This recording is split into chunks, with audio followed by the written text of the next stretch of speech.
About more than fear of cancer, it's about fear of losing urinary control and sexual function. That's why more men turn to Jackson South for robotic surgery than anywhere else in South Florida. Get the facts at jacksonprostatefacts.org. Miracles made daily.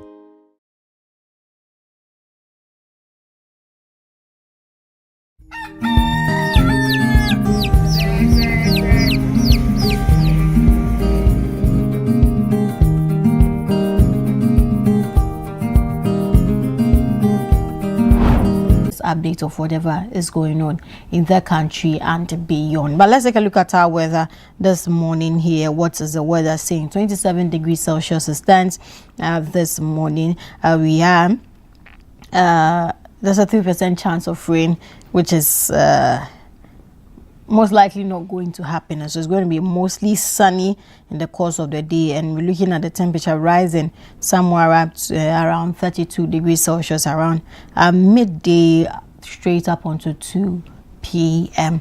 and so that is how the weather is going to look like this morning. So even as you step out to go for your picnics, go to the beach, catch up with friends, have fun, just know that this is what the weather is saying. Just step out prepared, step out in some comfy clothing so that you won't be caught up in the weather. But that is it by way of motivation this morning. And yeah, as history had it, some years ago, this day, some people met Jesus, who has resurrected, on the road to Emmaus. Yes, Emmaus. He revealed himself to the disciples somewhere, where Brother Thomas said if he has not seen Jesus to touch the holes in his hands, he won't believe that Jesus has really resurrected. Yes, and lo and behold, Brother Thomas met Jesus, and some people also met him on the road to Emmaus. Yesterday, when the mother and the aunties went to pour oil on him, the angel told them that he's not here. He's not here, but now Jesus is in town. So whatever you are doing, keep that in mind, that Jesus is in town. He is revealing himself to people. Yeah, people are seeing him in different ways. Jesus, maybe he's bearing gifts for you. And so whatever prayer you have said during this period of Easter, in this time of reflection, maybe you decided to repent, you need help with something, just know that Jesus is in town and he will certainly meet you at the point of your needs. But this is going to be by way of introduction for this morning's edition of the WoezorTV Breakfast Cafe. Let's take a quick breather. When I come back, I will introduce one of my co-chefs here, and then we'll dig in.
We can be the generation that ends it for good.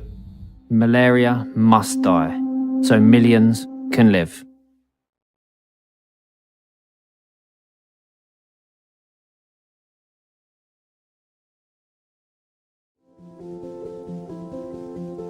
If you're watching this with your friends, you'll probably make a joke. Because you know what you feel on the inside isn't what you want people to know. If you have to pretend to be happy, find someone you trust and tell them. If you get mad at things and you don't know why, or have thoughts about hurting yourself, find someone you trust and tell them. You are never alone when you share. Seriously, people care about you. It's okay to not understand what you're feeling. And it's easy to think that you're all alone. But you don't have to be. You're never alone when you share. Don't be ashamed to tell someone you trust what you're feeling. You're not alone. You are not alone. Find someone you trust and tell them. Tell a parent. Tell a teacher. Tell a brother or sister. Or just tell a friend. You haven't done anything wrong. Talk to someone. Talk to someone. It's how things get better.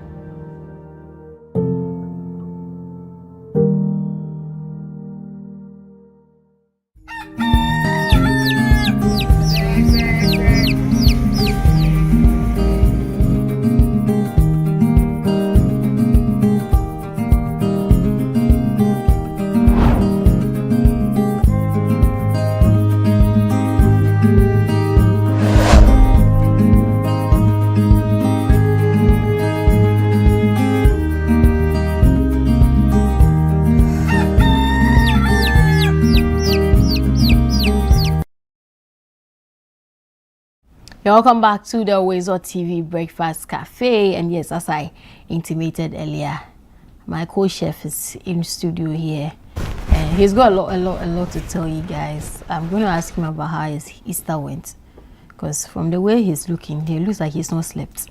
So I really need to know where he's been in this festive period. Yeah. Good morning, girlfriend. Good morning. Welcome back. Thank you. This one, it doesn't look like you slept too. Oh, I didn't sleep just last night. Just last night? Yeah, Where did you go? Oh, I went to pray. Huh? I went to church. And from what time to what time? From 7 a.m. to... We did, I think, 2 sessions. So 7 a.m. to 10. We closed, and then we went back around 11 to 2 p.m. thereabouts. 11 a.m.? Yeah, to 2 p.m. I was not supposed to go for the second session. Wait, I don't understand. 7, 8, 9, 10. Yes. One service, 4 hours. Yeah. Then the next one was 11, for another 12, group. 1, 2. For another group. Another 4 hours. But I joined the second session. What do you do? No, like we did the traffic style, you know. So first batch went for 7 a.m. to 10. And then the second batch went for the 11 to 2 p.m. Yeah. Okay. So I did the two batches. Why? You see, I love church. You understand? So staying at home whilst Jesus was risen and all that, I had to be there. I just wanted to be around. So you dress differently for both services, or was the one dress now for all? You now want to remember? It was no, different dresses. Yeah, different dresses. Yeah, different dresses. Okay. Yeah, different dresses and different experience. Because we have separate choir for all the sessions, so I enjoyed both. Yeah. What is the name of your church? No, I'll hold on that. It's a new church. It's a new church. The new church doesn't have a name. You have a name, but I'll hold on. And so after 2 p.m. After 2 p.m. Yeah, I came back, and then what was at stake? I watched the West Ham game, West Ham and Leeds United game. Okay. After that, I think I went out a bit to take some fresh air until I started processing for this morning. And so yes, but then you know we've had we're going to have the longest weekend. I mean, in terms of the holidays, it started on Friday to Monday, and so I've had enough rest. That's why yesterday I didn't sleep early, because I've slept on Friday, Saturday, Sunday. So I think I gave myself some few time to, be in town for some time and see how the Easter Eve was also going, because Kaswa is a good place to be, especially during the nights. I don't know, you people have some perception about Kaswa, but then it's a good place to be. If you find the right location, I'm telling you, you will enjoy Kaswa. I tell you. Kaswa. Yeah. Kaswa, that I don't know what will make me go and live in Kaswa. Oh, why are you saying that? What's wrong with Kaswa? It's a lot of things. Cause tell me why you close and you are going home and looks like everybody by the roadside is looking for a vehicle to Kaswa. So it should also tell you why. And then that's when the driver decides why this huge population at Kaswa. Hey. It means that there's something good there. Really? Yes. It's the bad Kaswa. perception people have about You know, Kaswa. We need people to usually we need say to that turn if God doesn't love you, that is why He makes you go and live in Kaswa. And that's bad statement. You see, Kaswa, I don't know. Why do you people paint us and the that traffic, way? like No, forget about the traffic. traffic. Whole place is so clumsy. Going to Ofanko and all these roads, don't we have traffics there? We do. There's heavy traffic. There's no Ofanko. No. I don't know the names, but then these new roads they are constructing. No. Even going from here to Ashama, from here to Ashama on the motorway. It's not crazy like that. We see. I've been using that route. No, but it's a moving traffic. It's not like Kaswa. Kaswa moves sometimes. Charlie. It moves. You see where the traffic. You will suffer in time before you get a vehicle. Sometimes you get the church on me. It's fast. Kaswa straight 20 cities. Kaswa straight 20 cities. I think that's why we are getting this new buses, and it's going to help. It's lack of cars. Let me say that. That is because why of the population. Of course, a huge numbers coming from Kaswa. So the working population. There's no way you can dodge traffic. Oh, yes, that's fact. That one is true. It's true. If you want to dodge traffic, rains, you get to barrier. Yeah. When you get to barrier, then you use the Kokobite route. Go and pass Botiano, Aplaku, Kokobite, Langba, Oshie, Kokobite, Langma. Then you enter the Tuba Road. If you are going to Tuba, then you use that side that you move straight towards Fifi. You say. You know the communities than myself. That place is Accra. I mean, there's something you know about Kaswa. No, it's not about Kaswa. She has lived there before, but you pretending. My mother has a property in Kaswa. But it's not a place I would want. Nah. You will live there. Maybe that you don't. It's around official town. West End, behind West End. That's what the property is. But you know, Kaswa is part of Accra. No, it's not too. We have. You put in the Wutu Senya. We have Ewutu Senya East, West, and that for Central region. And we have Amanfro. You know Amanfro? What's your English Amanfro? Very good. So Amanfro is even classified as part of Kaswa, but it's all part of Kaswa. And from Amanfro to Kaswa, it's just a walking distance. It's true. It's just like walking from here to it's like this Lego and Madina. You just have to cross the road. But people classify, even where you mentioned the barrier and the toll booths and all those. That's Tuba. Yeah, Tuba, then all these parts. They are not Tuba Brigade, Kalabule, Galilea. Yes, they are all gas out. You understand? Yes. But then someone will say, I'm going to Kaswa. That part is not part of Kaswa. Kaswa, Galilea. Galilea, easy. But then they are all in Accra, so I can say I'm virtually in Accra. Oh, but nah, Kaswa dear. See, God doesn't like you. That's why you take you to Kaswa. It's a lie.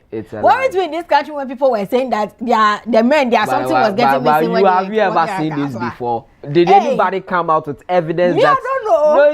I don't know. No, one question I always ask is that can you say your arm has gone missing without any blood, like it just gets missing like that? Is it possible? It is possible. How? It is very never possible. Sure. None of your body parts can just go missing like that. No, it's never possible. And nobody came out with any evidence. Sure. Well, of a manhood missing. Nothing happened. It's false. Well, so you people should disregard all these things. Kaswa is a good place. I love Kaswa. I tell you, sweet place. No, you can get a room in Accra, self-contained, for about 1,000 cedis in Kaswa. Same condition, beautiful atmosphere, and you get it like 500, 300, 400. Comfortable place. 500. I'm telling you, you have free flow water, you have stable electricity. In my area, I barely get lights out. Yes, Kaswa Estate. Kaswa Estate. I swear you. Kaswa just a baby estate. I tell you, from Millennium City to Iron City to. So Kaswa is a beautiful place. Shout out to all the, how do you call that? Castlanders. Yeah, Castlanders. Shout out to all of us. We are so proud. Let the people talk. Let them talk. Let them say all sort of things they want to say. We are. Charlie, I love you, Kaswa people. The only problem has to do with you have only one route, which is we don't have any alternative. When it rains, Charlie, we are stuck. That's the problem. But I think that as time goes on, there will be improvements. You get flyovers and all those things. Flyovers from where to where? Oh, we have main one in Kaswa town. We can get some. You see where the traffic is the Wager Junction. That traffic there. From there you move to I think barrier or so. Apart from that, and maybe when they introduce the toll booths, you're also going to experience another traffic at the toll booth and all those things. But then, apart from that, when you take all these things out, look, Kaswa is a beautiful place. So ask yourself, that why do you get, shortages when it comes to buses? Because thousands of people are moving. On Mondays, when I get to the station, it's like the whole community, everybody's moving out of the community. Hey. We are rushing to come to Accra to work. And if not for the fact that I'll be late, probably one day I will just wait and get to videos, you'll cry. So I'm happy when the government announced additional buses. I can't, oh Godfred, I can't, because that means that worry. every time you are sleeping, you have to be on the edge. You can't just decide one day that you oversleep some more. Oh, but why would you oversleep? Even if you live here, you shouldn't oversleep. You should have time Godfred, to report. see, let me tell you something. Those staying at Akwetema here, it's just like 5 minutes walk here.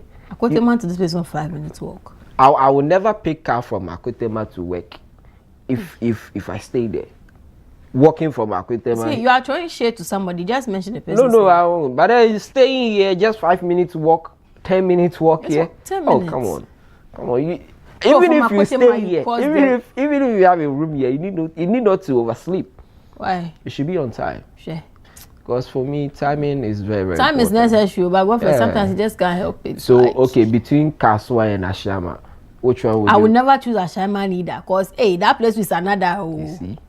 No. Meanwhile, neither Kaswa nor Ashaiman. Meanwhile, Ashama is a beautiful place too. I know there are parts of Ashaiman that's nice, but you see, Ashaiman, when you're working there, you have to be extra careful. And I don't know, like, there's always dust in Ashaiman. It's always too dusty. Because anytime I go there and I come back, I'm sick.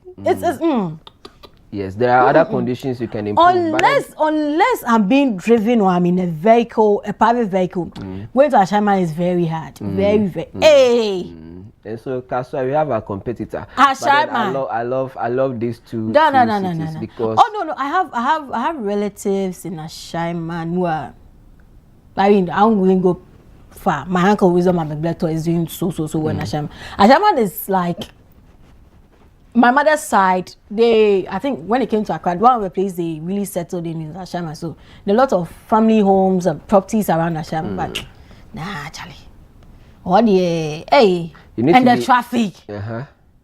So traffic is one of the. Not like that Ashaiman Township. Don't worry. Maybe you want some quiet, and so you want to go towards Kakasuna. That place is another.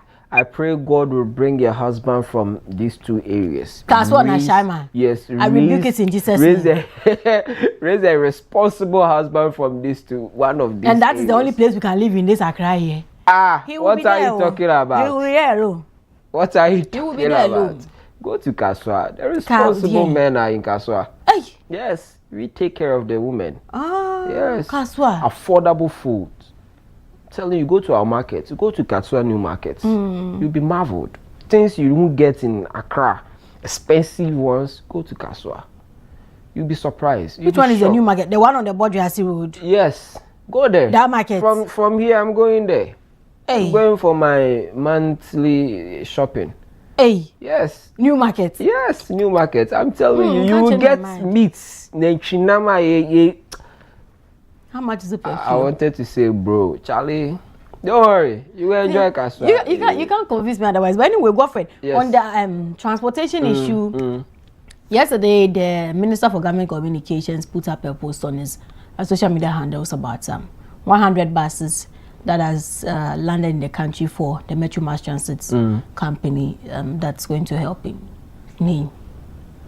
the transport issues. The country, and he's mentioned that by the end of the year, some other, I think they're going to come in bits. So we have 300, so 300, so it's going to come in 2 more batches, and people have embraced the news. But what do you make of it? Oh, it's good. Remember, beginning of this year and even ending of last year, we complained a lot. There was, a lot of traffic across the country, especially the business. Cities like Accra, some other parts in Kumasi and others, to the extent that the transport minister announced the release of government buses to aid this. And so coming on board will be great addition. For me, that has been the prayer, because look, we are building roads, the big push, and according to the minister, he quoted a Chinese, phrase saying that if you want to develop a country, you need to develop your roads. So after developing the roads and you don't have, cars to commute, commuters from various destinations when closing or when coming to work, it's very, very, very, how do I even describe it? Disturbing. And so it is important for us to move back and forth with ease, to perform our duties, to pay our taxes, to add to the economy. It's a responsibility of the government to provide that access to transportation. We don't have running trains. We don't have other alternatives. We are only using the land, which is cars that we are using. And in this country or part of our country, even not in the northern parts where they are comfortable with motorbikes and all those things, here it's assumed that motorbikes are, there are certain perceptions about motorbikes in this time, so we prefer the cars, the moving cars, the taxis, the trotros, the buses, the mini bus, and this is going to be 29-seater bus. It's not that long vehicular bus. It's going to be so moderate, and so it's important for me. It's a good step. We have 300 coming now, 100, and we look forward by November we're going to have the extra to make the full complement of the 300, and so it's important. The distribution is now how we're going to see how it's going to be done, because it's not going to be only in Accra. No. Yeah, so there'll be selected areas or cities that they'll be going to, but then it's important that we look at decongesting Accra. That is the most important thing, because a lot of people, coming in, it creates a lot of population in the city, and that brings this traffic situation. So bringing these buses will complement what we already have, and I'm all out for it. I pray that those of us on the longest, busiest stretch, which is the N1s, Kasua Road, we get our fair, portion of these buses, so that it helps commute us. When it comes to our local economy, we know how much we contribute to the local economy, and so it's a great addition. For me, it's a great addition. You should ensure that maintenance becomes part of this. One other thing, they shouldn't just come in about a year the ground. You see the Ayololo and all those things. Sometimes the purpose of the buses now coming in will change. This might be an intra city, buses or transports, but they will end up going intercities because they want to make extra money. You understand? So sometimes you should move from making huge monies from minimum investment, or you understand, because we have Metromans buses that move to cities, cross cities and all those things. STCs are there, so we should focus on the intra, those in the cities. You understand? If movement is okay for us in the cities, we also appreciate it. Very true. You understand? And this time around, that's even the GPRTUs are threatening to increase fares.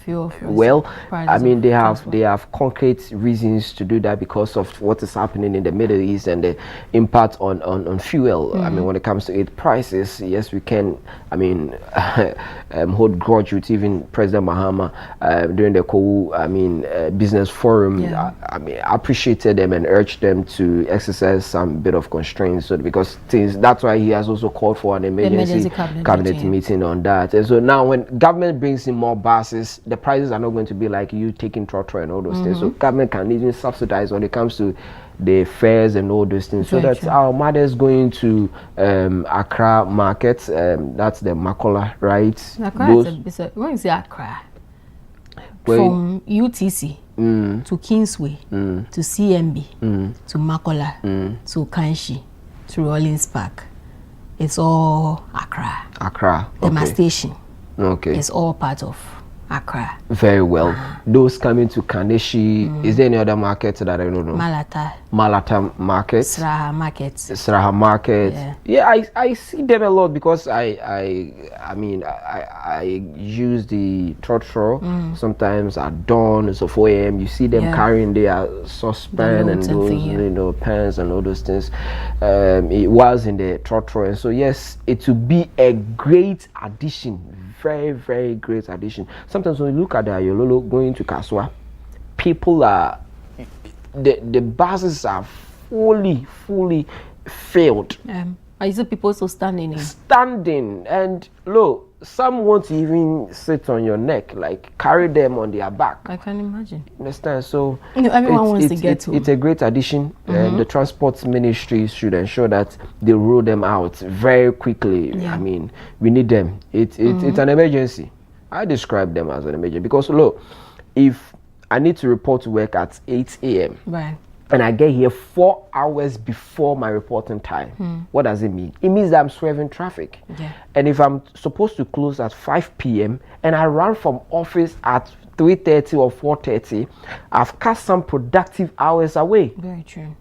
You understand? Because I want to swerve traffic. And there are parents who do not even see their kids because they leave early because they want to swerve traffic, and they return late, sometimes 8 p.m. Yeah. By the time you get home, your children are already asleep. So you don't even see them active. Yeah. You understand? So it's very, very worrying situation. How do you prepare for the next edition of your career, or for the next edition of your work or your job? You understand? The next day, how do you prepare? Because the doctors are telling us you need some maximum number of hours to sleep or to rest, and you don't get them. No. You go to bed and it is as if like you just you see action. You know, sometimes you wake up and you be angry, and you Where see did the time go? Like, you see people in office angry for no reason. Yeah. But then you go through them and you realize that they had like 2 hours sleep. Not because they did not close from work early. They closed, but they didn't get early to their houses, or they were stuck so in traffic. Exhausted. And sometimes you see the married men are people that I really feel for. Because see, you have to, there are lots of responsibilities at work. Yeah. You move from work, you have to struggle to get a bus home. You sit in those long hours of traffic, you get home, you're exhausted. Then maybe you don't have a very considerate wife when you come, and then she's all nagging, and your children are also all around you, pulling you left, right, center. And maybe even your pay from work is not good. So imagine, the person comes to work and maybe you just have a conversation with the person, you ask a question, and something that's not supposed to get the person angry, then the person just snaps. And sometimes some of the highly irritable people in your offices that you don't understand why they're angry, just check, they don't even get enough sleep. It's true. You don't get enough sleep. And it's crazy. And talking about the Metro Mass thing, the rollout of the new buses, we have been in this country and seen Metro Mass. We've seen the likes of Ayalulu. Now you get into these terminals, and I always use the Metro Mass terminal at Kaneshie as an example, that there are a lot of buses there that are spoiled. Like they're not working, Godfred. Meanwhile, there are a lot of people on the streets, along the streets, who do not have vehicles to convey them home after a hard day's work. We have people, competent drivers, in fact, those who were driving those buses before it broke down, who have lost their jobs. What are they feeding on now? And you get into the yard, and Godfred, it's pathetic that there are lots of buses there. You get into the Ayalolo yard and you find a lot of these broken down buses still there. Now, what are we doing to these ones? Will we just look at them and then later go and sell them as scrap for 200 cedis? Something we've used the taxpayers' money to buy, to procure? Or we are going to invest money in also repairing these ones, so that as we've gotten these new ones coming in, these ones can also start hitting the road, and then we'll have some ease with our transportation system in the country. Because what to interest you to know that you get to Accra Tema Station and Kaneshie Kufuor Station, and the number of Metro Mass transit buses there are very, very few. I remember engaging in a conversation with one of the drivers at the Kaneshie terminal, and he was telling me that if the bus gets spoiled, and you decide to go and take it to the terminal there, which supposedly supposed to be the workshop or whatever, the mechanic shop there, forget, you've lost your job. And so if they are on a journey and the bus gets spoiled, they have to get a mechanic to fix it. Otherwise, they risk losing their jobs. Yeah. Do you understand me? But I want to believe that a transport agency like Metro Mass, a transport agency like Ayalolo, a transport agency like STC has people, has mechanics that have been employed to work on these buses when they are 40. So I want to understand why these buses are there and they are spoiled, and people need buses to travel across the city, intercity, and we do not get buses, and we always have to go and then buy new buses to come. I remember in 2024, we saw the influx of some electric buses coming in, right? For this same metro mass. Yeah. Now in 2026, we are seeing some 300 buses that are slated to come, right? First 100 is in already. Are we going to still buy the buses as and when? So when the buses, so these ones will get what and they will be there. They'll go and park them there again and it will be there rotten, and then we'll still getting and buy more and more and more buses. Like I really want to understand our maintenance culture as a country, because it's so poor, Godfrey. Honestly, very poor, very poor, so poor, very poor, so poor. You remember this year, the vice president started an initiative visiting some institutions and ministries and all, and she visited the Metro Mass in transit. Yeah, and she said this is a statement that she made that no bus should be breaking down here. That's according to the vice president. That's the headline the news portal gave. Now, according to what she found there, about 1,000 buses which once operated under the Metro Mass, we only have 400 active and working. 400. That means more than half of the buses operating there have broken down. Yeah. And it's as if nobody cares about that. We think about going to bring in new ones. Yes, and government will do, because it's an emergency situation. If government should wait that, oh, let's wait and fix these buses, it will take us maybe the next 1 year. Really? And yes, some are even damaged beyond repairs. So if they are damaged beyond repairs, and you see, that is when the whole scrap thing, and then we start selling the buses again for 200 cedis. There was a time here when we used to have double-decker buses for Metro Mass. We were here in this same country when we saw them stop. They stopped operating on our roads, only for us to get into the news and we realized that they were selling them for 200 cedis to scrap dealers. Like, do we always have to get to this point as a country? Really? Or is it because a bandia? Yes. A bandia to be and but you get into some of these private, the GPRT, the private operators, and you realize that no car owner will sit down and make sure and watch his or her bus rot out like that. Even if not the same, even if not private, go to STC. The situation is different. Yeah. At least it's quite on the low as compared to Metro Mass and Ayalulu. It's better than what you are seeing at the Metro Mass. And this statement, she visited the Kaneshi, terminal. And she made this statement. I mean, we shouldn't continue to be doing this. About 60% of your buses have broken down. For what reason? Who seeks towards that? For what reason? And somebody will be there taking salary. Oh yeah, they will take. Driving in V8. Because he or she is the MD. Taking an entertainment allowance. And enjoying. And so government will have to take that responsibility. Sometimes I feel like the central government is doing so much. Yeah. Because you can see that the central government, yes, that's what we are practicing, controlling everything. Everything. To the extent that, I mean, toilet facilities that MMDCs and should be doing, government will have to be doing that. And I sit and ask, so why do you even appoint these MDs people? And let's control everything from the presidency, because at the end of the day you'll have to go and bring in more cars. Yeah. At the end of the day you'll have to make a move to repair what is broken. You understand? So it's just like people are not being responsible, because if we are being responsible in this country and we have that intent to reset, actually, we wouldn't be seeing this. Yeah. And where are these buses being imported from? It will surprise you. Just in the African country, Egypt. This one's coming from Egypt. African country, Egypt. Ghana, 69 years. We still have issues with transport. We still have issues with transport. We don't have, trains moving across the country. Only some, I think only Sly is the one here. Yeah, so the one moving from Accra to Accra, that's all. That train, I want to see, because I always ask Sly about it. You want to see the train? Yeah, I want to see how long it is. It's not that long. It's not that long. Because I remember growing up when we used to use the Amasaman in Sawam Road to school. We used to see the train that moved from Insawam to Accra. And oh Godfrey, it was quite long. It was quite long as compared to this one. This one is quite shorter. Really, really short. Really short. And it's hard, Charlie. We need Like to do this more. whole country. You know, viewers want to call. We want to give you the opportunity to call in and share your thoughts on this issue. Do you think it's a step in the right direction? What do you think the government should do with regards to the Sport Metro Mars buses there? Share your thoughts on the new buses also coming in. And yeah.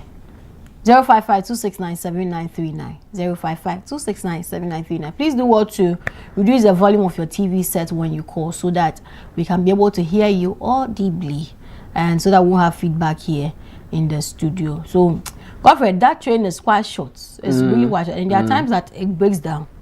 Yes, it will. Why breaks wouldn't down. it? Because there's pressure on it. It's the only one, I mean, operating on that stretch. Yeah. So there will be a lot of pressure on it. Yeah. And I remember the last time the MD, the Railway Development Authority. CEO did a presser on bringing more trains in the country. You remember sometime there was a conversation about the Sky Train and all this, and then now you even have a scandal on it that Ghana is even dealing with. So he said Ghana is not ready for Sky Train because it costs a lot, Right. and they've even changed the plan, the existing plan of, putting more networks, how they were going to network the railways and all those things across the country. So he has brought a 2026 plan to ensure that we get it more operational. Those that need to be rehabilitated and all those stuff will be done, and we go on. So yes, Right, alternative to the buses will be the trains, and we Yeah. need to invest in that one. Yeah. Okay, I think there's a caller. Hello. Hello. Yes, hello. Good morning. Can you hear me, please? Yes, we can hear you. Your name and where you are calling from. My name is Spegler, calling from Wa in the Upper West region. Right, let's hear you.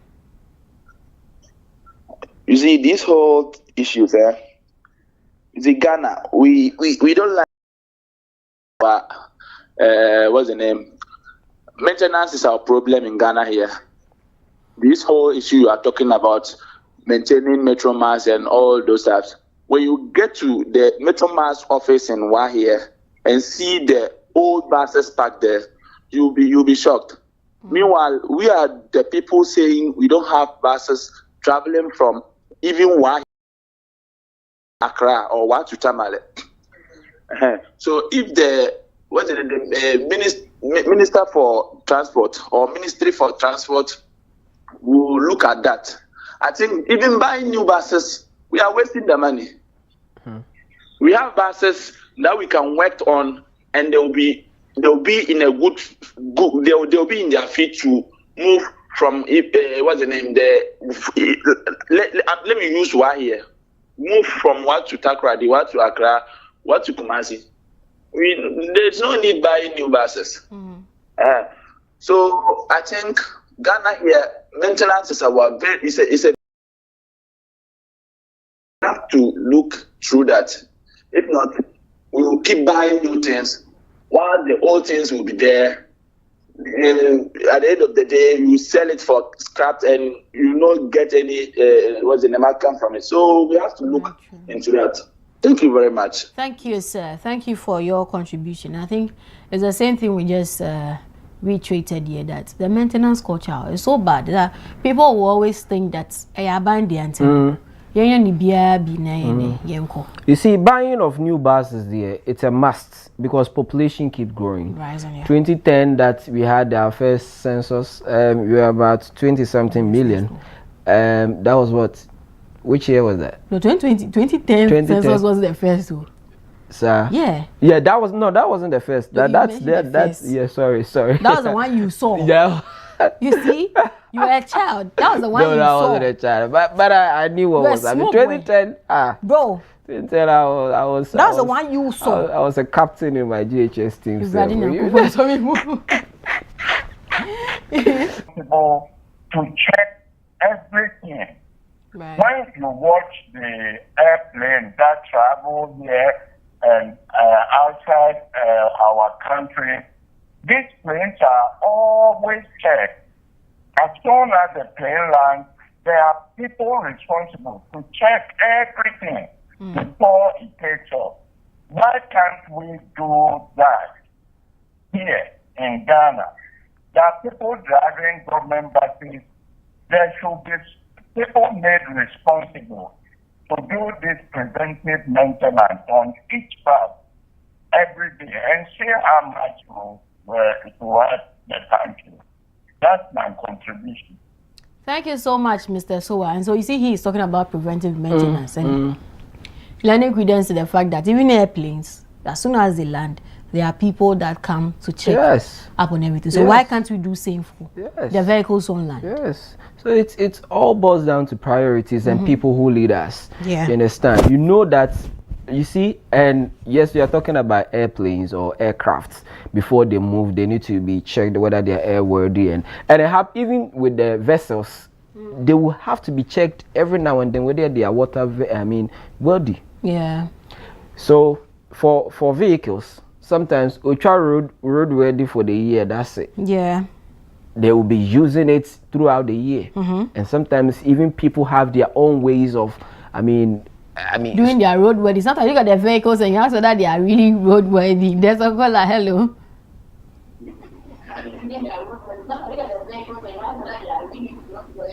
Hello, my dear.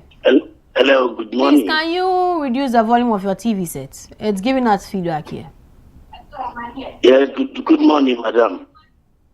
Good morning, sir. Your name and where you are calling from? My name is Abdul Nasir, calling from Tamale. Right, let's hear you. Actually, my contribution towards this metro transit matter is, I think what government is doing now, bringing the new buses. Why not government to hand over some of the bus municipal chief executive that is over there? Yeah. So that's my contribution. Thank you. Yes, sir. Thank you very much for your contribution. But talking about the municipal chief executives and things, sometimes you get to these assemblies, their premises, and you find out that some of these earth moving equipments are only and things. They are sports and they are own pickups. Their own pickups. Every guest sports and they are there.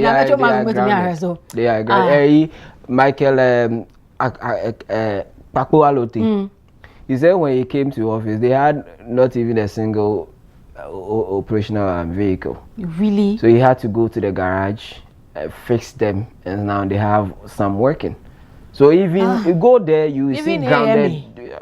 The fact is, look, private sector cannot do it all. Just like the government can also not do it all. They need that collaboration. Yes, the idea of metro mass being handled by governments, consider even in the buses. Insurance here, the municipal assembly. Even in the buses, insurance here, the municipal assembly. The whole metro mass bus, the engine got missing.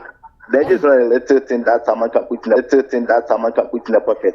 But they got missing. You're not able to see the person who just moved the engine pocket.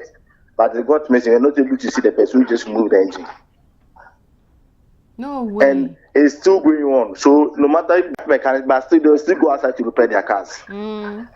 So as instead of paying the mechanic, that government mechanic, you are paying a month. And even the government mechanic, if you pick up gets spoiled, he will bring you to a magazine to repair it. And then once the business office and then they doing the or just holding the degree. Houses from it. Like houses from it. Like a whale. They say when a whale dies, it brings up a new generation of life. And so when a metro mass bus gets grounded, it's built a whole generation of an individual family. Because how can an engine do a family? Because how can an engine of a metro mass bus,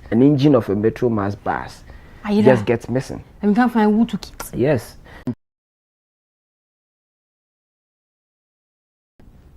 Hello. Yes, sir. Your name and where you are calling from? This is Nasruddin Inamula calling from Upper West. Yes, sir. Naturally, let's hear you. Yeah, I want to add my view to the new purchasing of the new metro bus. I think it's a good initiative. But one of the biggest problems that lead to grounding of metro masses, but the individual usage is not the best. So I think more rules and regulations or laws that will strengthen maintenance costs has to be taken in place. If not, these two buses within 2 or 3 years. You think they are acting, you will see maintenance. Well, every car must be serviced before very in and very out. true. And, yeah. Very true. Hello, nurse caller. Hello. Hi, good morning. Your name and where you're calling from? I'm James. I'm calling from Taifa. Let's hear you, James. Okay, I was late to your program, but I have a different point concerning the transport sector. Okay, sure. I'm speaking from Taifa, and I want to say something about the citizens. Secondly, I don't think any government can solve this transport big issue. We, the citizens, have to change our mindset. For example, the two of you sitting in the studio know the source of the transport problem in our country. For example, I once bought a total from Taifa to Achimota, and there was this police woman sitting on the first seat, and this police woman allowed the driver of the mate to take four passengers on the first seat. Just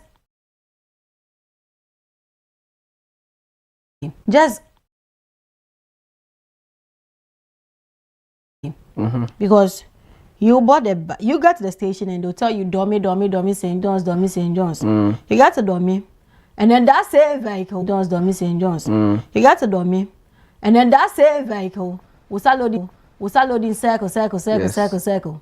Yes. And then you sit inside the circle. When it gets to circle, that's when you start loading a car. It's true. And that's how they will start loading a car. It's true. And that's how they will charge you. And when you're coming to West, I was living at a boom, Kwabenya boom, eh? When you're coming to West, I was living at a boom, Kwabenya boom, eh? So for my car, they will load up to say Dome. Then from Dome, they'll say maybe Kwabenya. Okay? So Kwabenya. The Kwabenya, you don't know whether you are going to Ashoma or Kwabenya. The matter is, government need to take charge of the transport system. And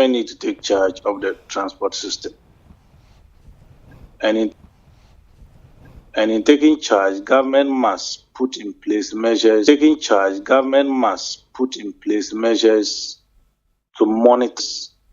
To monitor how drivers behave.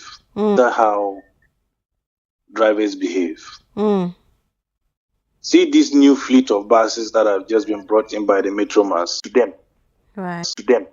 Right. But if you buy these buses to them. Right. But if you buy these buses, hand it over to people. They will hand it over to people. They will run it aground. And the people will come back to square one, and the private and the people will come back to square one, and the private sector people will come back to exploit the people. Number two, will come back to exploit the people. Number two, we as citizens, to be very honest with you, just like the scenario the other caller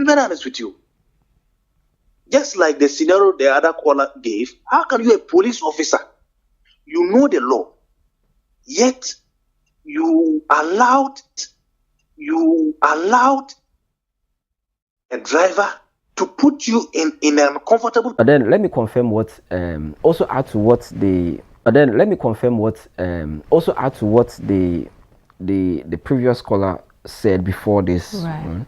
About the Ayololo, they reserve seats for people. Yes, the buses that run in front of my house, or maybe on my stretch before I get to work, you stop them, they won't stop. Why? Because people have called them and booked them before they even set off from their stations. And so you see people line up in the terminals and all those things, but they don't even pick them.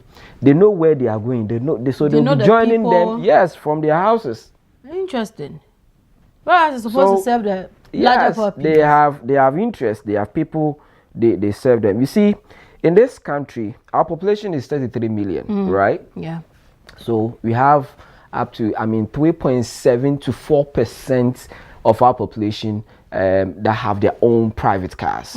So this amount to about 1.3 million people in this country having their own cars. Now, out of 33 million, we have only 1.3 million having their own cars. The remaining, that is about 32 million people do not have cars, do not own any car. You understand? So you look at this opportunity. Government itself can make money when you make the transport sector viable. You understand? Whether minibuses, long buses, intra or inter, we can make more money from the transport sector. Because we are a country that use the inland more. We use the roads, we use the land more, the vehicles are more. So we can make more money, not at the ports, but through the transport sector, which is the cars moving. And so government itself can invest and be strict and apply the maintenance culture well to make more money from the transport sector. You see how when we increase fuel, prices and fares, go high. Everything too. Everything. So the change starts from there. So it's a critical sector to our economy that we need to pay more attention. We need to have the maintenance culture. Those responsible must be critical to ensuring that, yes, as the government says, we are resetting. It should be all aspects of the economy.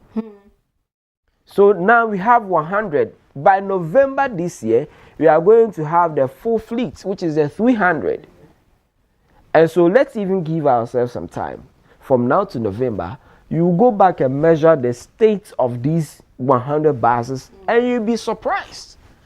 You made mention of the electric buses that were brought in just 2024 during the election year. Go check the states now. It's pathetic. You see, so maintenance is very important. We need not wait till the buses cannot move anymore. Every day, somebody somewhere must be checking on the buses. You are operating. You are equally important as the doctor. You understand? The drivers and all. You are equally important as the doctor. The doctor will only come in to salvage. You prevent. So you are very, very important people. A bus carrying about 60, 20, 40 lives, and any mistake can end these lives just a second. And so maintenance should be part of us. You understand? The population is growing. In the next 5 years, 10 years, we will not still be at the 33 population. We will be moving at maybe 40 or 38 and all those things. So you need more cars. The cars there, for me, the buses, they will come. But what we have here, let's maintain them well. Maybe we should actually have a culture after 15 years, we are not going to use them anymore because of its nature. Fair enough. Let's maintain that standard and ensure that we have beautiful and roadworthy buses for ourselves. Godfrey, let's take our last caller and then we'll wrap up on this conversation. Hello. Hello, good morning. Good morning. Your name and where you're calling from? I'm called Apia, calling from Hamasaman. Okay, Apia, let's hear you. Please, I guess both of you have said it all. What I was about to say is like this, what you said earlier on started happening in somewhere 4 years ago, where I was staying at Domi by then. These drivers are made to be increasing the transport fare. Like sometimes somebody, you know that this car is going to Accra. But you see that they're made to be loading. Maybe Senor, when you get to Senor. So, and this our government procuring these buses. I think the maintenance culture is very bad. And I think that this government should check on that end. I see that when we do our maintenance culture, we the citizens, like everything will be cool for us. That's what I can see. But I guess that you people should close the program. Not both of you have said everything, or like whatever you guys have said, it's the right thing. Yeah, the right thing. Yeah. Thank you very much. You're welcome. And thanks so much for your contribution. So viewers, this is where we wrap up the conversation on the newly procured buses. And we just hope that we won't come back here to sit again to talk about the death, if it's the right word to use, the death of these buses. That something will be done, and then we'll see those buses too that have been grounded and halted also revived and hitting our roads again to ease with the transportation issues. But let's take time to celebrate some birthdays this morning here on the WoezorTV Breakfast Cafe. It's 6th April, but yes, coming from the weekend, we'll take time to do some belated birthdays. And so who are we celebrating for belated birthdays this morning here? Who begins to begin? Okay, let's start with Don Francis. Happy birthday to you. Belated happy birthday. He celebrated your birthday yesterday. He's with GES in Gomoa, France. So yeah, teacher Don Yamisha Bebre, and may this year be a great and blessed one for you. We all wish you the very best. On behalf of all your mothers, we wish you the very, very best that life has got to offer. He's the only teacher that I know that's a celebrity teacher. You should look out for him. He is a celebrity. It's like, has Mrs. Charlotte said seen you in town and called you before? Hey. That's Don Francis. Has Dr. Asabia, I've forgotten her surname. The CEO for Ghana International School. Does she have your number? No. Hey, how? Does Auntie Joyce Bar Mukhtari call you my baby boy? No. So when you're dealing with Don Francis, you know that you're dealing with a very big... I mean, the Don's, it explains it. It's his name, actually. I mean, Don's, if you go to Italy, Don means someone that has... Don Capello, Don Ancelotti, Don Godfred. Okay, what am I even talking to? What's the Godfather, Don Corleone? It's okay. But anyway, Don Francis, belated happy birthday to you, yeah. And may the Lord bless all that you do. And we wish you the very best that life has got to offer. Moving on from him, let's wish another amazing personality a happy birthday. Edith Jachi, belated happy birthday to you. She celebrated birthday yesterday all the way in Netherlands. Belated happy birthday to you. Osnoba Edith, yeah. I'm sure I'll be brilliant. May this year be a great and beautiful year for you. Enjoy your year. Away from Edith, let's celebrate another amazing personality here this morning. Miss Ella Dodu, Emanuela Dodu, belated happy birthday to you. This is coming from Frank to you. It wishes you a great year, and the entire Aposa family, Symbols, yes, they said I should wish you a belated happy birthday for them. So yeah, belated happy birthday to you, Emanuela Dodu. Away from Ella, let's see who we are celebrating again this morning here on the WoezorTV Breakfast Cafe. To one amazing woman who makes royalty look beautiful. Godfred, this woman is the queen mother for Lantejawe. Okay. Yeah. In Gamashi. Okay. So now Ajaku Dromo II. Belated happy birthday to you, ma'am. We celebrate you so much. We love you. We appreciate you so much. We popularly call her Manyanupa. You get why? Then they call her Manyanupa. So, Ma Manyanupa, Nimajo Babao, and we wish you a very, very great year, beautiful year. May all that you wish for, may all that you pray for be your portion. On behalf of your children and the extension of your children, and we all wish you a great year. Mabu wala sekele nihe wale keshika ke jomo yomi. Belated happy birthday to you na Ajaku Jomo II. Away from her, let's see who we are celebrating again this morning. Nana Yao and Pa Ben Chweme. Belated happy birthday to you too. Nana Yao and Pa Ben Chweme. This is coming from the motion kept to you. He wishes you a blessed year, a great year, an amazing year. So yeah, belated happy birthday to you, Nana Yao and Pa Ben Chweme. This is coming from the motion curve here at WoezorTV to you. May the Lord bless this new year for you. Okay, moving on from him, do we still have some more belated birthdays? Right, so to one amazing woman of God, to Portia K. So Portia Abakofi, Minister Portia Abakofi. May the Lord bless this new year for you. And may this year be an amazing one for you. Yeah, we celebrate you so much. Belated happy birthday to you, woman of God. And that will be it for belated birthdays. Now let's get into our list of celebrants for this morning, 6th April 2026. Iradua Bua Kwanzaa. Happy birthday to you, Sisi Iradua Bua Kwanzaa. Growing up, she used to help me with my write-ups. Oh, okay. Yes. She and her sister, Amma, So yeah, from mommy, from Amma, from Mr. Kwanzaa too to you. Yeah, and we all wish you a blessed birthday, a blessed year, filled with lots of God's love and God's blessings. We love you so much, and yeah, happy birthday to you, Rajwa Bua Kwanzaa. You know I'm called Kwanzaa. Really? Yeah, that's me. Wilfred Asmwafo Kwanzaa. Yeah. Viewers, you understand. But anyways, I didn't know you were Kwanzaa was part of your name. Yeah, it's part. Well done. I don't use it. Yeah, it's your friend if feeding. Okay, I shall box. And when I go home, that's my local name. Kwanzaa. Nanaya Kwanzaa. Oh. Yeah. Okay. So viewers, this is for your hearing. So whenever you meet him outside WoezorTV, let's call him Nanaya Kwanzaa and you respond. But away from her, let's also wish another amazing friend, Godfred, Lance Corporal Godfred Odame, with the anchor for prison. Lance Corporal Godfred Odame, may this year be a blessed year for you, maybe a great year for you. And yes, congratulations on your new feat. Yeah, welcome to a season of doubles. Welcome to a season of many more celebrations. We celebrate you so much and we appreciate you, Godfred Odame. Lance Corporal Godfred Odame, happy birthday to you. Away from him, let's see who we are celebrating again this morning. To Halima, to Sadia Abdullah, happy birthday to you. I tell you, everybody needs a sister like this lady.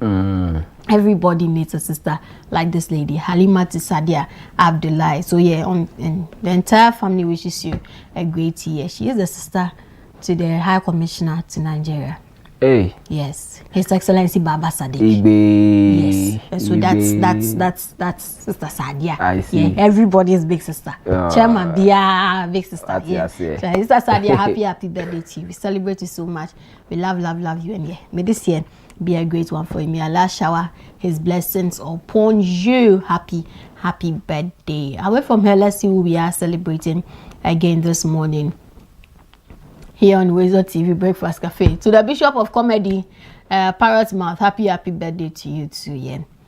May your year be great, may your year be blessed, and may your year be an amazing one. From the entire WoezorTV family, we wish you a great year. Happy birthday to you. So that will be it for birthdays this morning here on the WoezorTV Breakfast Cafe. Please do well to keep your wishes coming into our WhatsApp number 055-269-7939. 055-269-7939. Let's share in your special day and that of your loved ones. Let's take a quick breather. We'll be back with more for you.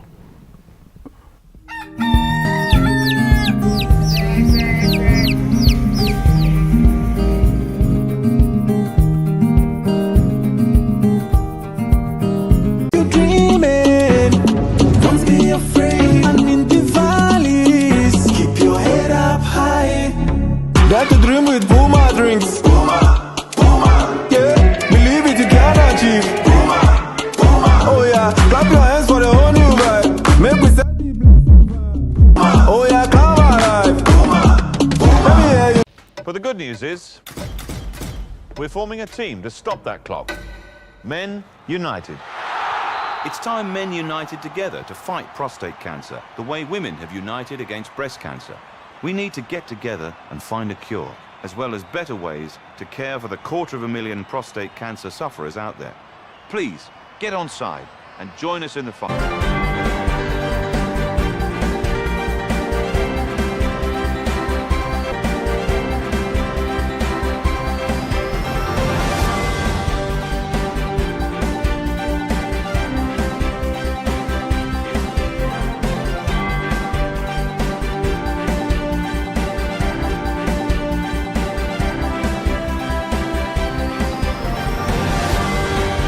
With Metalex and Trasaco to develop the facility, which he said will position Kwewu as a major hub for conferences and exhibitions. He added that the project will include spaces for performances, meetings and exhibitions aimed at boosting tourism and economic activity in the area. As part of the broader development plan, President Mahama also revealed that an airstrip will be constructed to facilitate both domestic and international travel to Kwewu, particularly for conferences and large-scale events. Credit. We want to take this whole thing a step further, and so we are working with Metalex and Trazaco to build a permanent convention, conference, and exhibition center on this site. And so we want it to become a center for conferences and exhibitions, not only in Ghana, but for organizations that come from outside Ghana to come and hold conferences and exhibitions here. And so they are thinking of a permanent convention center, space for performances, meetings, exhibitions, and then we're also going to improve the whole road network in the Kwahu area so that the congestion that is normally created will reduce. And ultimately, we want to have an airstrip here so that flights can come in both domestically and people coming from outside who want to come and attend conferences. Still on the president, he has called an emergency cabinet meeting to consider urgent measures to cushion Ghanaians against rising fuel prices caused by ongoing tensions in the Middle East. Speaking on the second day of the Kwahu Business Forum on Saturday, April 4, the president said the meeting will focus on identifying practical interventions to cushion Ghanaians from the impact of rising petroleum costs. He affirmed his government's commitment to easing the burden on citizens, noting that cabinet will assess various components of fuel price buildup and consider the options to relieve. So we are all concerned about what is happening in Iran and Israel. It has led an increase in petroleum prices from $68 per barrel to almost $120 per barrel. And so the low fuel prices we used to enjoy, which was about 10, 11 cedis per liter, has suddenly gone up. For petrol is 13 point something, and for diesel I see 15 point something, 16. We're all praying that that conflict will come to an end sooner than later. But I must assure you that this economy is more resilient than it was in the past. So I can confidently tell you that the economy is not going to crash because of the war.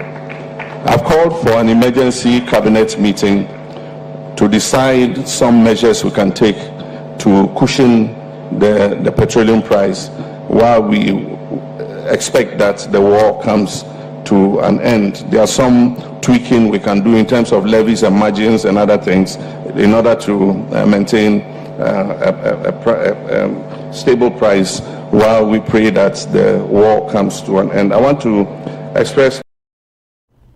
Now, President John Dramani Mahama has assured residents of the Savannah region of accelerated infrastructure development to drive growth and improve an African health and economic sovereignty initiative led by His Excellency John Dramani Mahama has launched a high-level panel to reform global health governance.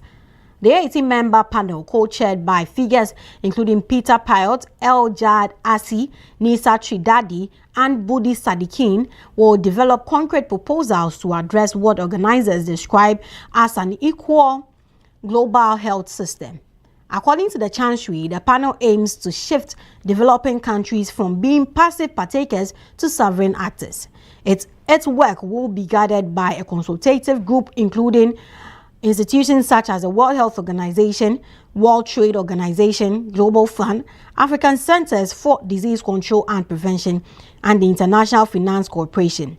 The panel begins work immediately with its mandates to be shaped by output from platforms such as the World Health Assembly and United Nations General Assembly. Vice President Professor Nana Jane Opoku-Agyeman joined residents of Sokpo traditional area in the South Tong districts to mark the 40th Chochogbeza festival in Keji, where she delivered this community. This is why this year's theme is both appropriate and educational. Keji is a place rich in history and natural beauty. Festivals such as this do more than celebrate, and I know we can count on you. We count on you to protect the environment, preserve the culture, and present this community with confidence to the wider world. I know you can. Let this festival remind us of the importance of unity and peace. Our traditions are not only marked ease recent public transport challenges. In a Facebook post on Sunday, April 5, ease recent public transport challenges.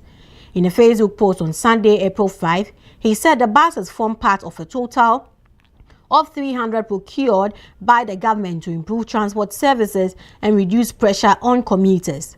The development follows recent vehicle shortages in parts of the country, which left commuters stranded at transport terminals and bus stops. The new buses are expected to provide immediate relief, while additional buses scheduled for August and November are aimed at further strengthening public transport capacity nationwide.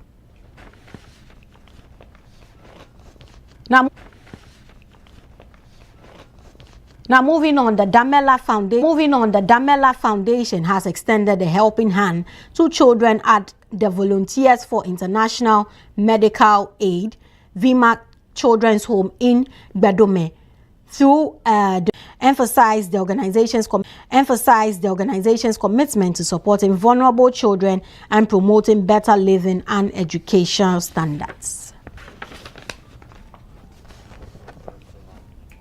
Time now for some international news.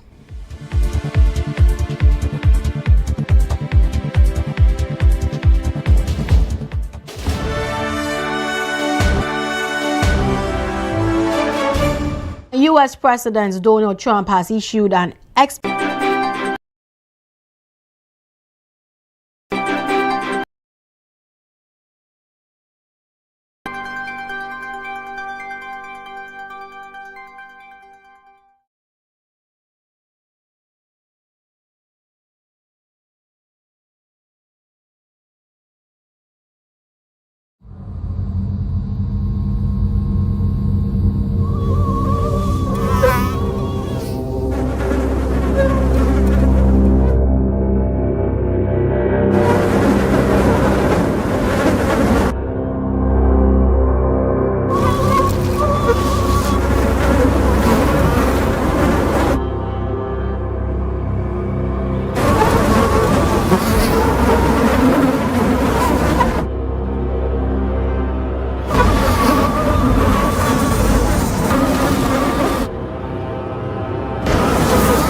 we can be the generation that ends it for good. Malaria must die, so millions can live.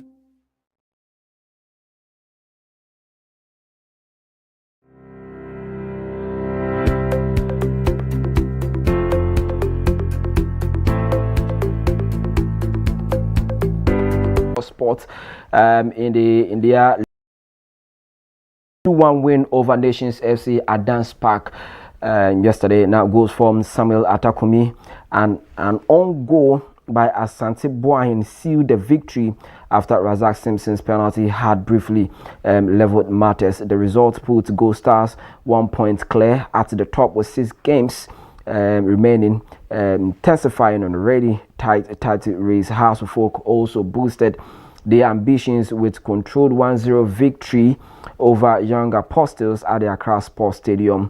Frank Abora Duku's first half strike proved decisive, lifting Heart to third and firmly back into contention. And this game was allowed to continue.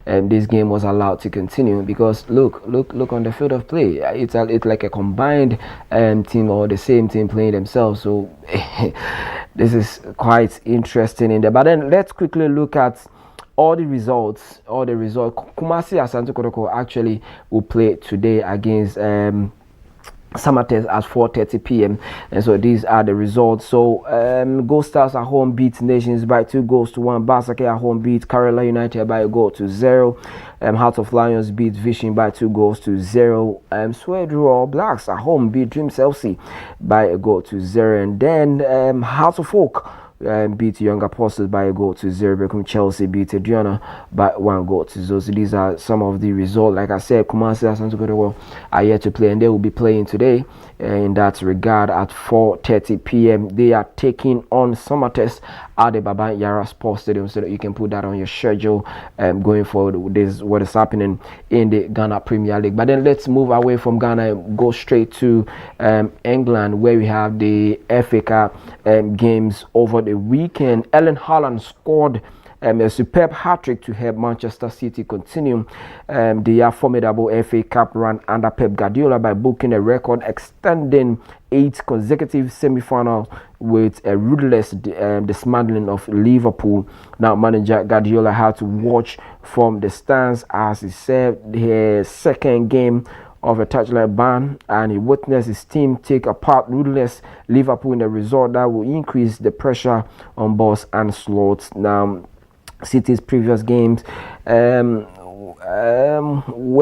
at Wembley when they triumphed over Premier League leaders Arsenal in the Carabao Cup final. I remember those games, and even including Arsenal in there, and the hosts backed up with another impressive victory to close on a domestic cup double. And so it was a good day for Pep Guardiola's side. Let's watch the highlights of that emphatic victory by Manchester City over Liverpool.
It was a massacre day for Team Liverpool.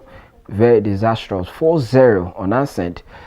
Interesting. And the interesting thing is they have PSG next in the Champions League on Wednesday.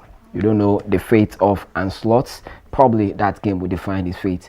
And you still be asking yourself why Semenyo keeps scoring for Man City, but when it comes to the Blasters, it is something else. It's another discussion that we will have another day. But then Arsenal were stung by a let's go from Southampton's Charles as the Premier League leaders fell to defeat in the FA Cup quarterfinals.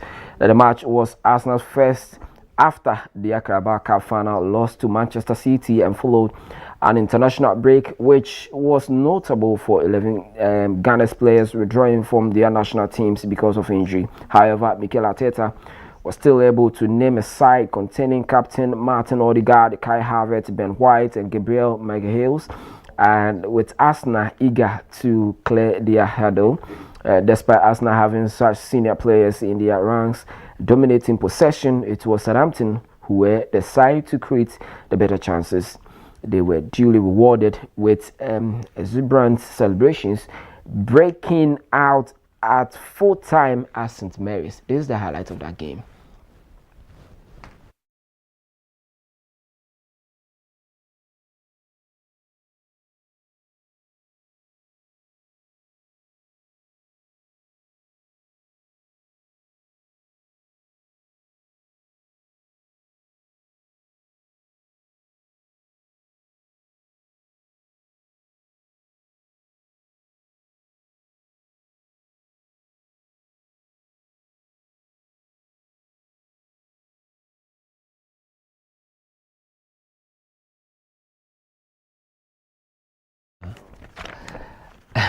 That is Arsenal's story. At the beginning of the season, they were talking about quadruple. Now it came down to treble. Today, as I speak, it is double. And yesterday, I read a comment on social media. Somebody says it will end up in trouble. So from quadruple to treble to double, it may end up in trouble. We pray we don't get there. Arsenal is still in the Champions League, of course, and the leaders of the Premier League. So maybe they can win the English Premier League as it stands now, being chased by Manchester from the stadium. So they had virtually an empty stadium. But when they scored their first goal, they started coming back.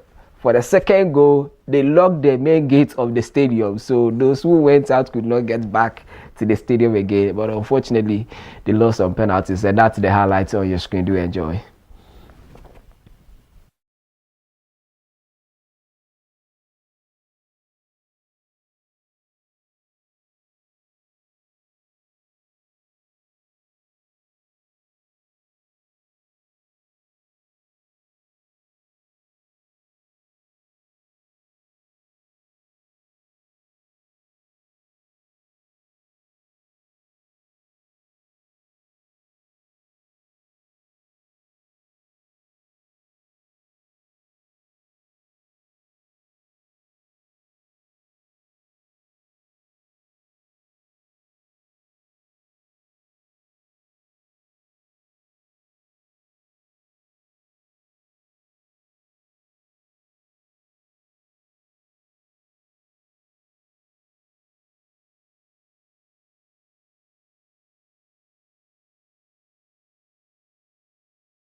And so Leeds United, after 39 years of not making it to the semi-finals of the FA Cup, finally got their chance, and they beat West Ham on penalties to make that mark. And so from that, Leeds will now pull. Asantua will bring you the entertainment. So do stay as you go for this break.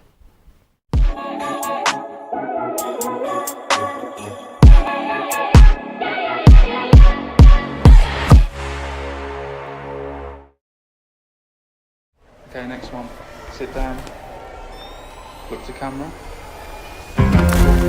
This is what it looks like to be exceptional, to stand out from the crowd, to make history. But what if women didn't have to be exceptional? What if they didn't have to be the first?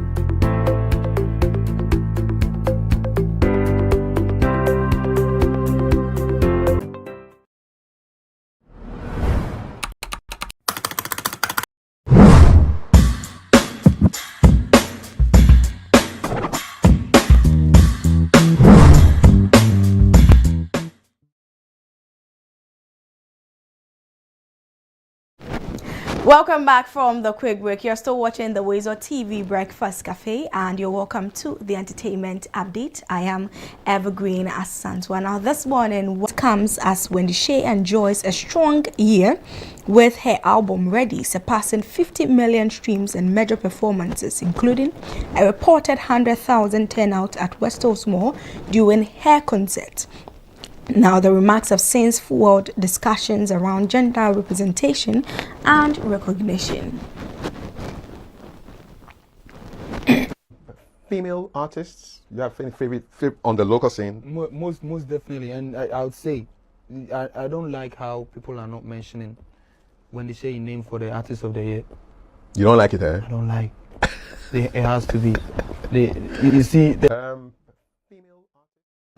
So that is it with Black Sharif. So you have to make sure that you're supporting the females in that category as well, while we all rally behind and also support the women the men in the category. We have to also talk about the women too, or to bring that to your notice when it is out. Now let's move away from that and let's talk about Ghanaian movies.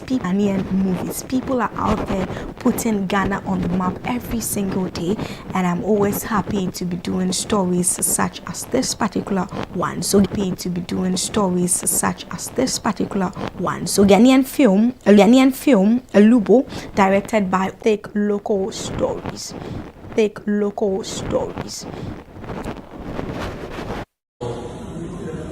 the best movie award on behalf of Inside Nollywood award on behalf of Inside Nollywood. Elubo. As you can see, we see a little bit of that movie, and to tell you, it's fantastic, and it represents our culture.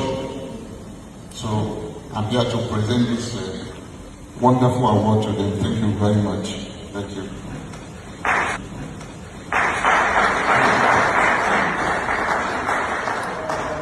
Studios and country, please go and watch it, okay, and let me know what you think. We are putting Ghana out there and patronizing ourselves, of course. Now let's talk about the FIFA World Cup. What is happening? This has to do with fashion. You've been trying to wrap your head around the kind of things to wear to the FIFA World Cup. Then this is for you, because Nike has a new collection for that, and also Adidas has a new collection for that. So the fashion people, once again, this is for you. If you don't love this fashion, you saw some on your screen and they are absolutely, and this is how sometimes we pay for some of the things that we do, you know.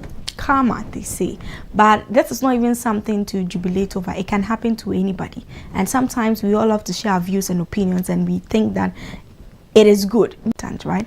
Because relationships are sometimes what brings in the money. So we are just hoping for the best. So if this deal is able to go through or sail through, I'll do well to bring that to your notice too as well. So this is where I draw the curtains down for today's entertainment update here.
watching us. Thank you for being with us. Thank you for your feedback. We don't take it for granted. The past 3 weeks, we've been dedicating our discussions on partnership. We've looked at the various parts of it, and today we are settling on a very special one, which is the types of partners that we have. Now, you remember I mentioned to you that earlier, that partnership between yourself and another person, or your company and that other company, has to be clearly defined in terms of the types of partner that you are bringing in. It is not enough to just choose Harrison or choose Rosemary or choose Kojo Mensah. It is just not enough. Now, the 3 main types of partners as well, we will all clap for you. So being an active partner, what it means is that, let's say the normal working hours from 8 to 5, you are there. But I dare say an active partner might even start work from 4 a.m. and close around 10 p.m. because he is involved. And what are some of the things that the active partner will be involved in? To some partnership time involve deeply in the activities of the partnership, and for this case, the business. So we have looked at the active partner, and like I said, active means involved in the daily operations of the business. I'm sure you are wondering what kind of partner you have been in your personal life or in your business. The second type of partners we have is the dormant partner, which sometimes we call the sleeping partner. Yes, sleeping. Now, the opposite of the active is the dormant. Now, this dormant partner, you would not see him. Sometimes not at all. Sometimes he might pass by. He's not actively involved in the partnership or in the business. What he does or checking or doing this, but he is that partner that you might think he's sleeping, but sleep is not death. He will open his eyes very soon, and when he does, he comes with a certain expectation. So what are some of the things that this sleeping or dormant partner does? He knows his rights, he knows his responsibilities. Maybe it's a field of medicine, and he is a business person with money. He doesn't even understand what a syringe is, not even talk of anything about it before. He has seen and heard what people are doing, and he's just trying to correct you. His feedback sometimes might come very strong because he also does not know what goes on in the daily activity. But that does not mean that he does not have the right to talk. So this dormant or sleeping partner is as equally important to us as the active. I'll talk about the last one for today, which is the nominal partner. This kind of partners, if you have them, they are like some risk, including things that are beyond you. It can even be natural or artificial disaster. Now, when it happens, depending on the agreement you signed, there are some liabilities that a partner can take. Some partnerships will say that let us share our liabilities responsibility just as we do for our profit and loss. Some would also say that let's share it 10, 20, 30. So to the extent that we have these 3 types of partners, it is important to define the agreement that binds them in terms of liability, so that when there is an issue, somebody will say that yes,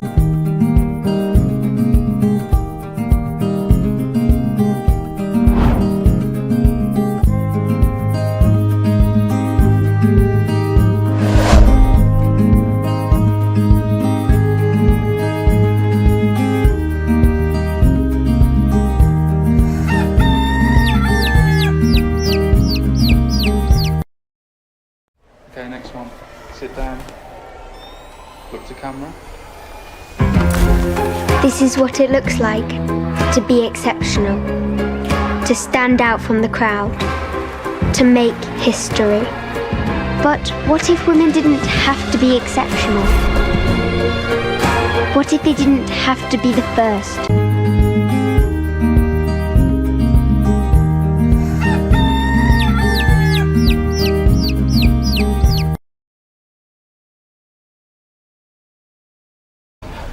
Welcome back for this breakfast cafe on the WoezorTV.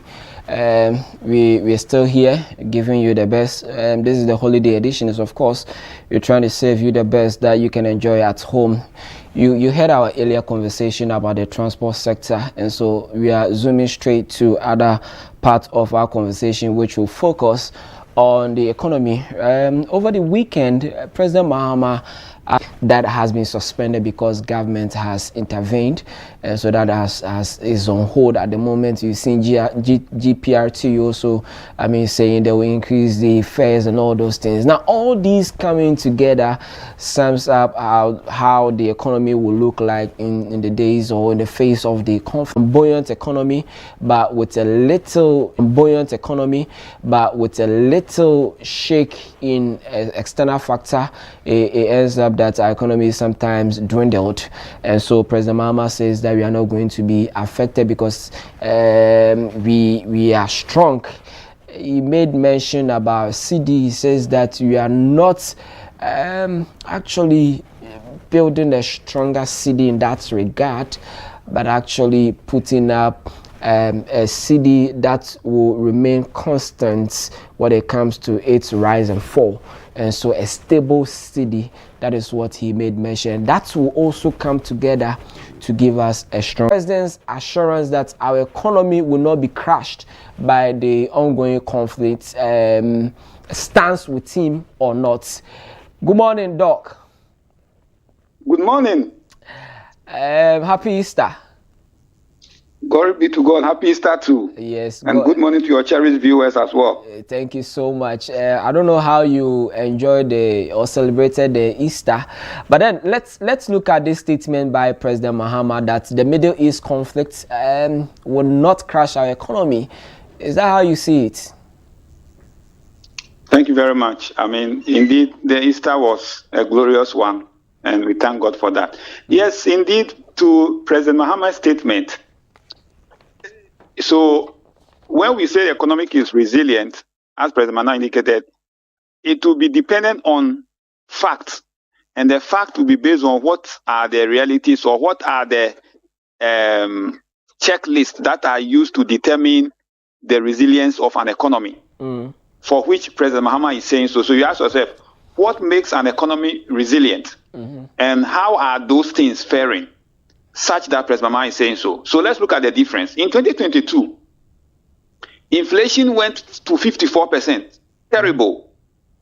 Interest rate was very high. Exchange rate was ballooning to the roof. If borrow cost of lending from the banks was also on the roof because it was high, everything was going up. Reserves, our reserves, international reserves, was also depleting. So we were not even having the opportunity to even import because our reserves was depleting.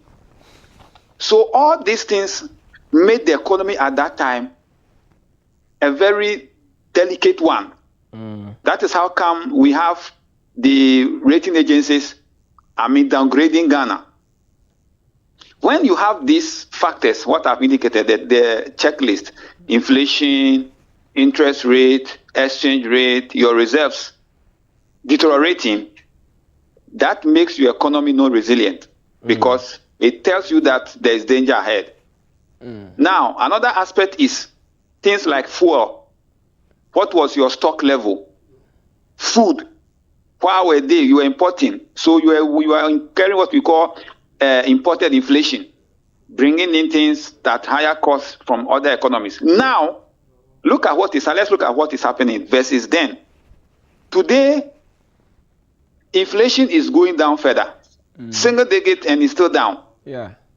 Interest rates are going down.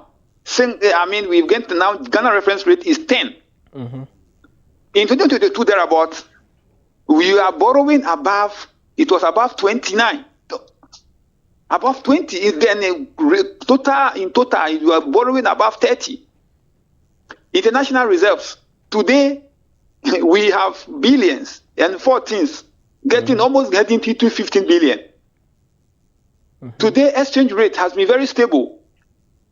So if you look at this, despite the fact that we have the Israel-Iran US war, fuel prices are going up all right, but we are not experiencing grave issues in the economy because other factors that will have neutralized it are looking good. Okay. So interest rate is looking good. exchange rate is looking good. We have good reserves. The oil refinery is now running. And then stock levels of our key product like fuel, we also have it. Now, also, if you want to import, you have enough money to bring it. So if you look at it in a basket, there's no way you have all indicators looking good at the same time. Okay. Definitely some will be bad, some will be good. The difference between now and then was that in 2022, 2023, all the factors were looking bad. Everything was heading, was going to the wrong direction. Everything was looking bad. That is a reality. Today, apart from what I've told you, it's only oil, fuel, currently, that is being impacted. And because fuel affects transport, it affects cost of goods and services, we are seeing it. But ask yourself, why is it that it is as if things are normalized? Why? Because the other indicators in the basket have neutralized the others, just like inflation. You know, there are different prices of goods and services that are put together. Each of them has a weight. So if you have a particular weight, like food, which has the biggest weight, any time you see food prices going down, it doesn't matter the prices of other items in the basket, general inflation will be low. Because the one with the highest weight is doing very well. That is what is happening now. And so this is the difference between now and then. That's the reality. Because of this, everybody who can tell you, the people who will tell you the reality will say that looking at these factors, our economy is resilient because the fundamentals are strong. Okay. Even though we should be hoping and praying that it doesn't continue, because normally when you see it continuing, then that is where you have a concern, because it will be reducing the strength of your fundamentals. But as we speak now, it is good. It is good because other factors are looking good. Assuming that we have all this happening, then people are still borrowing above 30.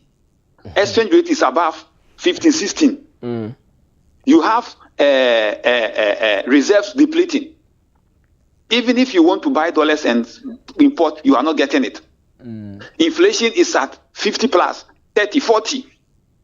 It means when you even invest your money, by the time you get your returns, inflation would have wiped out. But today, if you invest your money, the returns is higher than inflation. In the past, when inflation was high, interest on investment, so when you invest 1,000 cedis today and you get 1,200, inflation is above 20, above 30, but your interest on your income, on your investment income is around 20%. When inflation is above that, so when it is not, I mean, you are not better off investing. But today, when you invest, your returns is higher than inflation. So there's real value. So these are the differences that we have to understand. The reason why the economy is resilient as we speak now. And so there's no cause for alarm. We just have to pray that the war will end and then we'll come back to our normal life on the other indicators that are not looking good, which is the fuel price. Maybe that prayer, yes, we need to do it. But then if you listen to the U.S. president, there will be more attacks coming from today going, because he feels like Iran is not compromising on or settling on the what you call having that dialogue to, end the dispute and all those things. And so probably there are going to be infrastructure being targeted with this regard. If they don't open the Strait of Hormuz, that means we expect that things might go higher. But then how do you see the handling of the whole situation in this country, aside the fundamentals that you've made mention? How has the government handled this situation so far? Well, I think that government has actually shown that they have been monitoring the situation on daily basis and looking at measures to put in place to mitigate the risks ahead. And so one of the major areas that is impacted is fuel. And we have been told by NPA that there are vessels which have been lined up to discharge fuel. So when it comes to fuel, we should not be troubled, because if the issue is that we cannot even get it, then there's a challenge. But here's the case where we have it and we have alternatives. Yeah. If the situation that there's no money to bring it, then we should be concerned, but there is money to bring it. Okay. As what has government done? Government has made sure that they will make provision for this. You see, every economy, irrespective of who you are, there will be bad days and good days. Let me put it so that everybody will understand. And so if you are running an economy, don't think that everything will be okay throughout. No, especially when things are looking good, prepare for the bad days. And so what government has done is to put these measures in place. And government has done exactly that. Exactly that. How did he do it? Like I said, they have revived Tor because they saw things ahead. So why do we not? Why don't we support our economy? Now Tor is operating. It's helping us. They have imported enough fuel to give us enough days, amount of reserves. That is very good.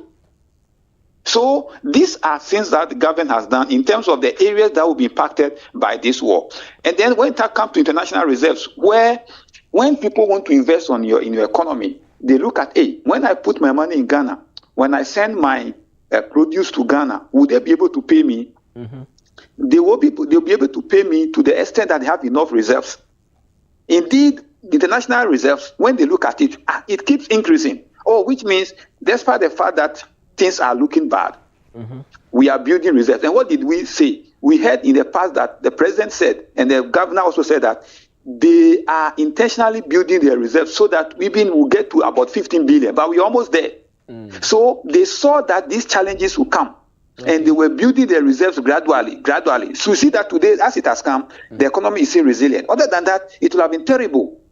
So these decisions that the Ministry of Finance and the Bank of Ghana took is helping us now. So these are some of the things they have done. And these are related. So you see that very good collaboration between the central, the Ministry of Finance, and then the governor of the Bank of Ghana, the team. They are working well. So you see, they were being proactive. Otherwise, we could not. And you know what? Something they did that was very good. When they were doing the diversification of our good, people were complaining. Some people were complaining. But this is, sometimes we have to educate people. You have your asset as resource. Let's say you are a human being. You want to do investment and you have land all over. And you told yourself that, no, looking at the days, looking at how things are happening, let me go and sell some of the land and put the money in cash so that part of my investment will be in cash, because the day something will happen, if I want to sell my land, I may not be able to get an immediate buyer. Even if I get immediate buyer, because I'll be desperate, I'll not get a good price. So let's quickly diversify and sell some of our land. That's what Bank of Ghana did. Is that no, we are building our reserves in gold. Let's sell some of the gold and put it in FX. So that when something happens and even gold price falls, we will get a good price and we'll get in money immediately to do business. Otherwise, you're going to be looking for people to buy your gold and you won't get them. Just like what is happening in the Dubai now, because Ghana, about 99% of our gold goes to Dubai and India. So if something is happening in Dubai, Asia now, you see what is happening. I assume Bank of Ghana didn't take that decision. Like today, if you want money and you want to sell gold, you cannot even get a place to sell it. So this decision they took were fantastic. It shows that the people who are managing the economy, they are actually monitoring things on daily basis. That is what is helping us now. So some of the things, when some people are saying, hey, why are you selling our gold? Why are you selling our gold? It is for strategic reason. And these things are basic things that economists understand. That is the best thing to do, because you are holding all. It's like as you are sitting there now. As we say, you are rich, and all your investment is in assets. If today you need money urgently to do something, you end up going to borrow, because you have now go and look for somebody to sell that asset to. But if you decide to sell some of the asset today and put it in cash, as soon as something happens, quickly you have cash to lean on. That is how it is, and that is what exactly they did. This is practical. So the governor is really managing the central bank. As you see that he is bringing his practical experience on board. You see that they are managing the thing with realities. How businesses are managed, that's what they are doing. And that is why we are seeing the benefit now. So this is fantastic. And that is why we have to commend them to continue what they are doing and pray that they should succeed, because God said we should pray for our rulers. Yes. And that is what, because if Ghana is good, you and I, it will be well with us. But if Ghana is bad, everybody, when COVID came, did they say somebody should stay home, somebody should go to work? We were staying home, nobody was going to work. People's salary would be reduced, was reduced. So when we say we should pray for our leaders, it's for our own good. So some of us who are technocrats and who educate people, these are the realities. These are the things that they are doing, and this is what it means. So the statement is very, very assuring. Of course, based on what I've just told you. If it's not assuring, then what I've told you, if what I've told you is not the case, then the statement is not assuring. But if what I've told you is the case, that the difference between now and then is that inflation was at 54%, today is at 3.2%. If it is assuring that those days the exchange rate was ballooning, today exchange rate is stable. Those days when interest rate was at above 30, getting to almost 40 in some instances, today it is at 10 at GRR level. GRR was about almost 30 at then. If you have these things, and I'm saying that this is the reason why the economic is resilient, then come and tell me that these data I've just indicated are not true. Is that the reality?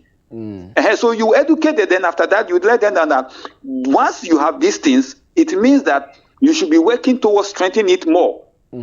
Because as for the war, it can end.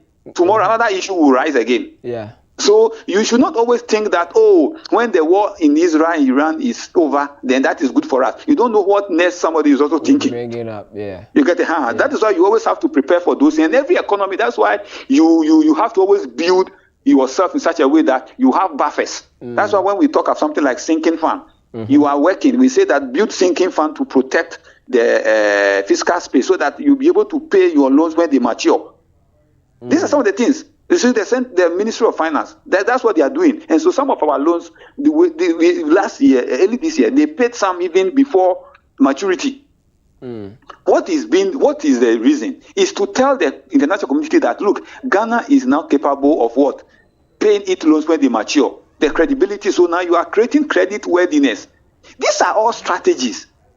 If you are somebody who is going to borrow money from somebody, and you are the one who borrows, that is how it is. And so that is how we run the economy as well. And so the things that people don't think of, when you are doing it, that's how you succeed.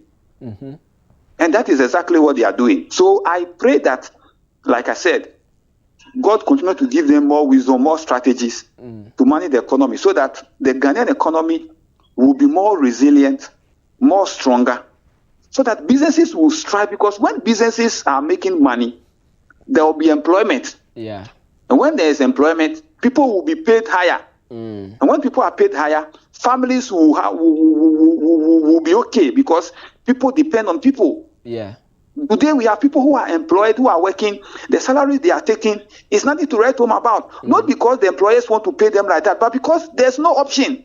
So either you lay them off, or you lay yourself off, or you remain and say, hoping that things will be better. So that is why we have to join hands together as citizens and also do our part. So that the part that government is not doing well will be drawing their attention. And if you're a leader and you draw your attention, this is one of the things I like about President Mahama. Is about his understanding of the economy and how he tried to tell us the realities.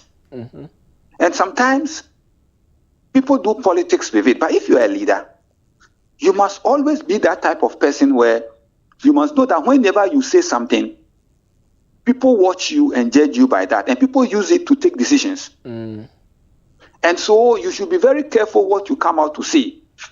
Other than that, it will hurt you. It will hurt the economy as well. And so whilst he's telling us the realities, let us appreciate that this is what it is. And when they talk to him, he should listen. President Mahama is a listening person. And if you're a leader, you are a listening person, it helps you. I pray that he continue to listen and that the people around him will also see that he wants to leave a legacy. And that they should also work well to support him, especially the young ones who are in office now. They should know that very soon President Mahama will leave the scene. If they don't help him, they are destroying their own political career because they are young. So if you don't work well with him and he leaves the scene, you have collapsed your political career forever. So they should know that whatever they are doing now, they should be doing it with the conscience that it is for tomorrow and not today. Normally, politicians think of today. They don't think of tomorrow. So they should be taking decisions, policy decisions. When they are implementing decisions, they should be telling themselves, what is the benefit of this for us tomorrow? Yeah. So that generations will also come and continue from where they left off. But if you are doing something, solving a problem, and you are only interested in today's solution for today's problem, and you are not interested in solution for tomorrow's problems that will come. You have a problem. Other than that, Bank of Ghana will not be building reserves, because how would they be building so much reserve? Because they were thinking of tomorrow. And that is what we are benefiting today. Why would Bank of Ghana get up and say we are diversifying our gold reserves? Because they saw ahead that gold prices can crash. So let us convert, let us diversify. And these things are wisdom that Bible gave us, that we should put our investment in many places, because you don't know when the bad day will come. So Bible even cautions us that there will be a bad day. So if you are leading as a leader, know that there will be a bad day. For instance, in your office at the Woezor studio, assuming you decided not to buy a plant, thinking that you always have power on. The day you can be in the middle of a conversation as we are having now, power can go off. If you don't have a plant, what do? Your plan, your station will shut down for a while. By the time you get back, people have left. You must lose viewers. It's right. So what do? Even though you don't use the plant all the time, you put it on standby. Doc. Yes. You are super fantastic, and we've enjoyed your conversation. Time will not permit us to further, broaden this conversation. But then we'll come back. We'll come back some other time for us to have a full version of this conversation that we are having. Thank you so much for your time, Doctor. Thank you very much for having me. Yes, sir. Yes, sir. Thank you. Yes, sir. Thank have you a nice day. And so you heard Dr. Peter Tekpe on the statement of President Mahama that our economy will not crash by what is happening in the Middle East. My name is Godfred Wafo. I did this with Na Oyo Kote, Asantwa K.